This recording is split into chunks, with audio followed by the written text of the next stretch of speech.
ఒకప్పుడు క్రూరులైన వాతాపి ఇల్వలుడు అనే ఇద్దరు రాక్షస సోదరులు ఉండేవారు. ఆ ఇద్దరూ కలిసి బ్రాహ్మణులను చంపుతుండేవారు.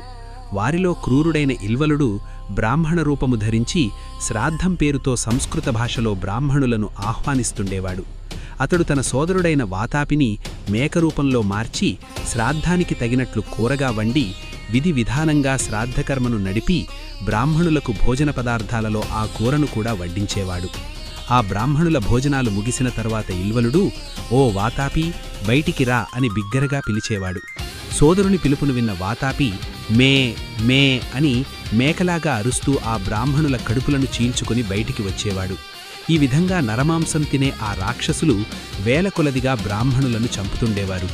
ఆ రాక్షసుల ఆగడాలను గురించి దేవతలు అగస్త్యుడికి మొరపెట్టుకున్నారు. అప్పుడు ఆ మహాముని వారి వద్దకు వెళ్లి శ్రాద్ధవిధి ప్రకారం ఆ వాతాపి రాక్షసుడిని కూర రూపంలో తిన్నాడు. అప్పుడు ఇల్వలుడు అగస్త్యుడికి చేతులు కడుక్కోవడానికి నీళ్ళిచ్చి, "వాతాపి సోదరా, బయటికి రా" అని పలికాడు. ఇల్వలుడు సోదరుణ్ణి ఆ విధంగా పిలుస్తుండగా ఆ అగస్త్య మహాముని నవ్వుతూ అతనితో, "బయటికి రావడానికి ఇంక నీ సోదరుడికి శక్తెక్కడిది?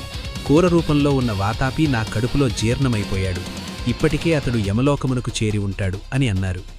ఇల్వలుడు ఆ మాటలు విని తన సోదరుని మరణానికి కారణుడైన అగస్త్యుడిపై మండిపడుతూ ఆయనను హింసించడానికి పూనుకున్నాడు. అప్పుడు ఆ ముని తనపై విరుచుకుని పడుతున్న ఆ రాక్షసుడిని అగ్నితో సమానమైన తన కంటి మంటలతో కాల్చివేశాడు.